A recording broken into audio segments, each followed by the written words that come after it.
Bonjour, moi c'est Joachim Marlène. Depuis que je suis toute petite, je travaille dans la bâtie avec ma mère. Donc là encore, je travaille avec elle, je l'aide. Pour moi, normalement, c'est naturel. Mais malheureusement, il y a certaines personnes, en grandissant, choisissent d'autres voies, d'autres métiers et qui peut-être pour eux ne voient pas la bâtie comme quelque chose d'aussi important.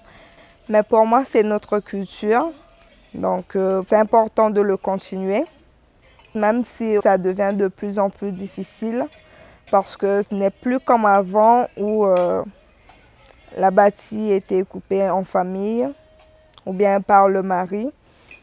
De nos jours, il faut avoir de l'argent. Et ce qui nous revient le plus cher, c'est avant tout le transport. Malheureusement, tout le monde n'a pas les moyens de s'offrir une voiture et on est obligé de payer quelqu'un pour nous emmener.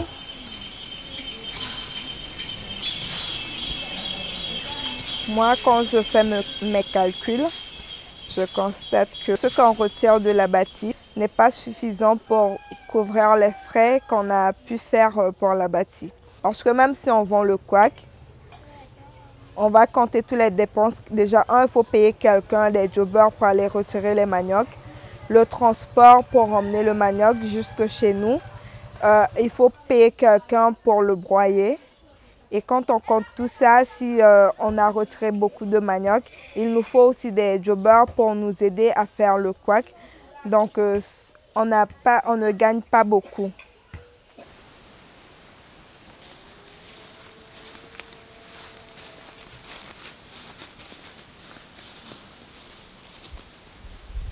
La bâtie n'est pas seulement culturelle, mais doit évoluer pour nous permettre de vivre bien.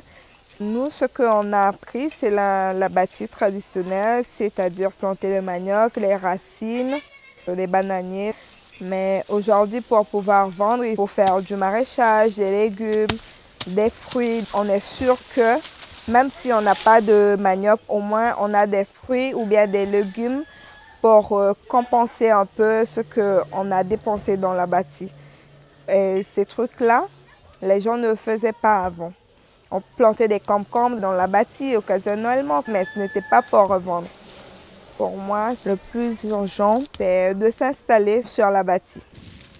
Parce que si on s'y installe, on est sûr de pouvoir bien travailler et voir ce qui va et ce qui ne va pas.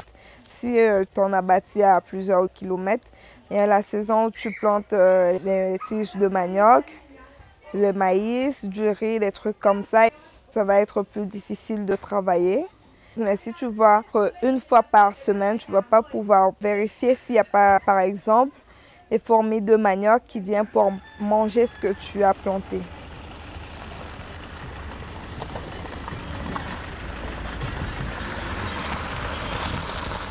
Des fois, quand on discute, on te dit que c'est trop difficile, il faut chercher quelque chose d'autre.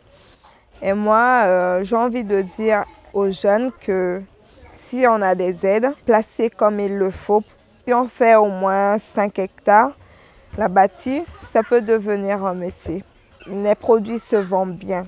Je pense que dans l'avenir, ça va payer.